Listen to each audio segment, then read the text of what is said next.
এই এক্সট্রাটা ঢালিয়া নিছে, এটা কিভাবে ঢালছে এই জিনিসটা নিয়ে আমি আলোচনা করবো আর ভালো করে বুঝা দেবো। আপনারা ভালো করে দেখেন, এই মেজারমেন্টটা কিন্তু অ্যাকচুয়ালি সেন্টারে হয়। সেন্টারে যেটা মেজারমেন্ট, ওই মেজারমেন্টটা ভালো করে লক্ষ্য করবা। এই জায়গায় যে সেন্টারে ধরছে আর ওই জায়গায়ও দেখাইতেছি আমি সেন্টারে কেমন করে মিলাইছে, একদম কারেক্ট সেন্টারে আছে। এই সেন্টারটা দেখো, এখানে 650 দেখা যায়, তার মানে 4 মিটার 650 দেখা যায়, কারণ ওই জায়গায় 100 বেশি করে নেওয়া আছে। তো এবার যদি আমরা আসা ড্রয়িংয়ে দেখি এই জায়গায় কত আছে, এই জায়গায় দেখা যায় 4 মিটার 550। তো এই জায়গায়ও দেখো 4 মিটার, এই জায়গায় 650, তার মানে 100 ওই জায়গায় বেশি করে নেওয়া হয়েছে। হ্যালো ভিউয়ার্স, আমি আজকেও একটা নতুন ভিডিও নিয়ে আসলাম। এই যে যেটা এক্সট্রাটার দেখতেছেন, এই এক্সট্রাটারটা নিয়ে মানে খুব গুরুত্বপূর্ণ কথা একটা হয়। কি হয়, এতটুক ছোট করে যে পোস্টটা ঢাইলা দিলাম, তার কারণটা কি? মেন উদ্দেশ্য এটা, যাতে এই পোস্টটা গোটা ঢালাতে গরুটা হেল না করে। আর ছোট করে পোস্ট ঢালার আগে আপনারা খুব মাইন্ড দিবা, যেমন করে এই সুতেটা টাইনা নিছে। তো এই আজকের ভিডিওটা আমার এই জিনিসটা ভালো করে বুঝে দিব, যাতে গন্ডগোল না হয়। যেহেতু বিল্ডিং ঘরের কাম, আর আমি কিভাবে কামগুলো করতেছি এই জিনিসগুলো আমি আপনাদেরকে দেখাই। যদি ভিডিওটা ভালো লাগে লাইক করবা, শেয়ার করবা বেশি বেশি, যাতে অন্যরাও দেখতে পারে। আর চ্যানেলটা সাবস্ক্রাইব করে নিবা, যাতে অন্য ভিডিও সবাত করি আগে যায় আপনার কাছে। তার কারণ আমি রোজ একটা করে ভিডিও দিয়ে থাকি। তো যাই হোক, আর বেশি কথা বলবো না, বেশি কথা বললে ভিডিওটা লম্বা হয়ে যাবো। আমি শর্ট ভিডিও বানাই, 4-5 মিনিটের ভিডিও। এক্সট্রাটা ঢালা নিয়ে আলোচনা করবো, কিভাবে করতেছি আমি ওটাই আমি আপনাদেরকে দেখাবো। ড্রয়িংটা ভালো করে দিবা, এমন করে পায়রা দিবা, যাতে বিল্ডিংটা যেরকম সাইজ, আমার এটি এই রকমের সাইজ আছে, আমি এই রকমের দিছি। আপনাদের কাছে যদি এইরকম থাকে আপনারা এইরকম করে দিবা।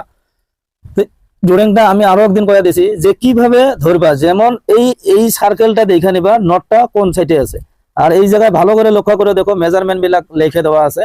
তা আপনাদেরকে এই জিনিসটা খুব ভালো করে মাইন্ড দিতে হবে, যাতে এই মেজারমেন্টটা খুব ভালো করে ফলো করো।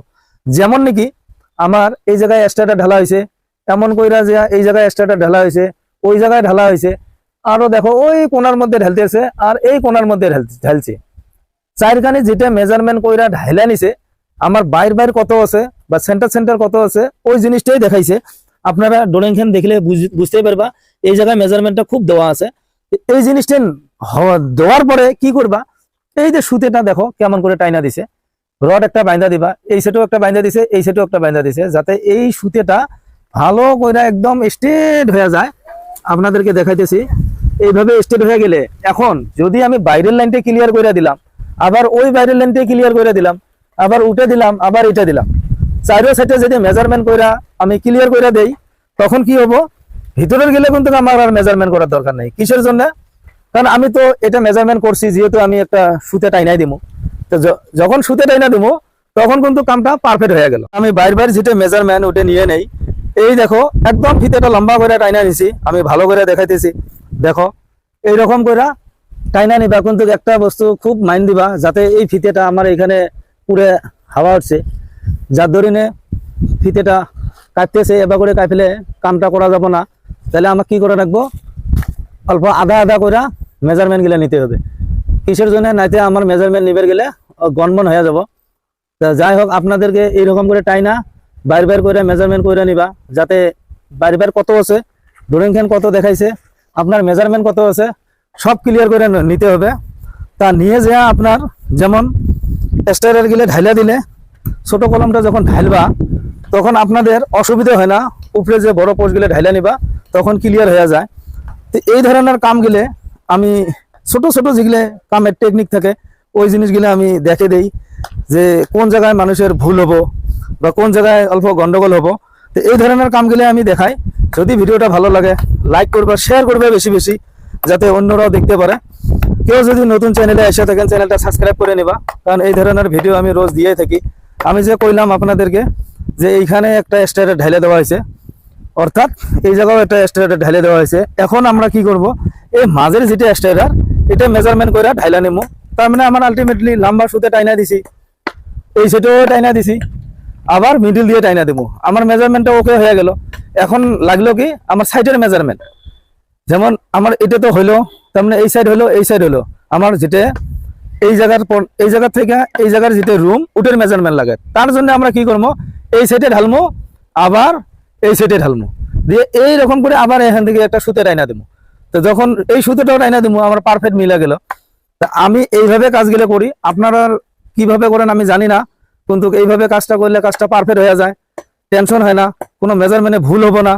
যেমন নাকি এই যে সিঁড়িতে আমি আরো একবার দেখাইছি, এই সিঁড়ির রডগুলো কিভাবে ফাঁসে আর ঢালি দেওয়া হয়েছে। এখন থেকে ওই দুইটা পোস্ট যে আছে, ওই দুইটা পোস্ট আধা উঠবো ছাদের, আধা ওইটা ল্যান্ডিং যতটুকু আছে অতটুকু আসবো, তারপরে এই সিঁড়িটা স্লোপিং যাবো। যেহেতু এটা সিঁড়ি আমার রাইট সাইডে ঘুরবো, আর রাইট সাইডে ঘোরাটা দরকার সিঁড়ি। আর একটা জিনিস আপনাদেরকে দেখাই, কারণ এটা তো দেখা কথা না, যেমন নাকি এই এক্সট্রাটা বানার জন্য আমার ছোট তক্তার প্রয়োজন। তা আমরা যখন বিমগুলো ঢালছি তখন চাপড় এসেছিল বা ছোট ছোট তক্তা আসছিল, এই ধরনের তক্তাগুলো আসছিল। আপনারা ডাইরেক্ট বড় তক্তা কাটেন না, কারণ বহুত লস হয়ে যাব। তো এই ধরনের ছোট ছোট তক্তা যেগুলো এক্সেস তক্তা থাকে বা আগে কাম করছাও, ওই বস্তুগুলো দিয়া কামগুলো কইরা নিবা, যাতে অসুবিধা হয় না। এখন আমরা আরো বেশ, যেটা বেশ বা স্ট্যাডার, যেই জায়গায় যা কয় আরো আমরা স্ট্যাডার বলি কই, অন্য অন্য জায়গায় অন্য অন্য ভাষা কয়। তো যাই হোক, একই কথা, এটা ছোট পোস্ট বলি গেলেও ভুল না হয়। তো এই ধরনের কাম গেলে আপনারাও অল্প দেখে শুনে কইরা নিবা।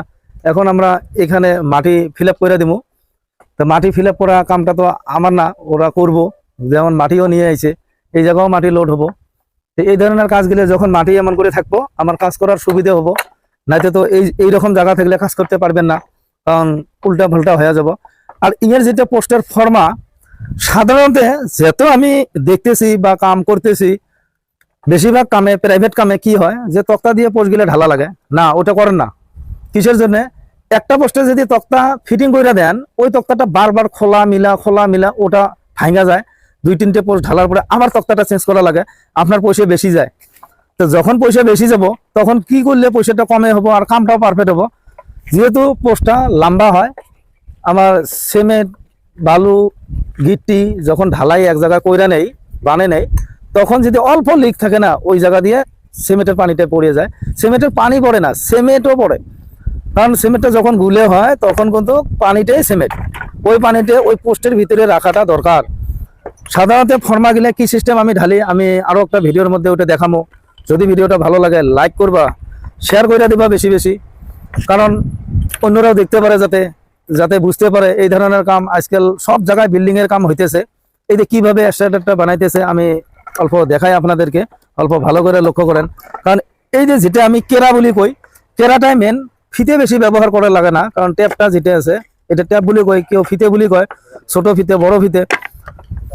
এই ধরনের একটা করে কেরা বানিয়ে নিবা। কেরা বানিয়ে নিলে কি হয়, একটাই কেরা হলো, মেজারমেন্ট হলো, যোগ হলো, ওইটা দিয়ে সব একুরেট ভাবে হয়ে যায়।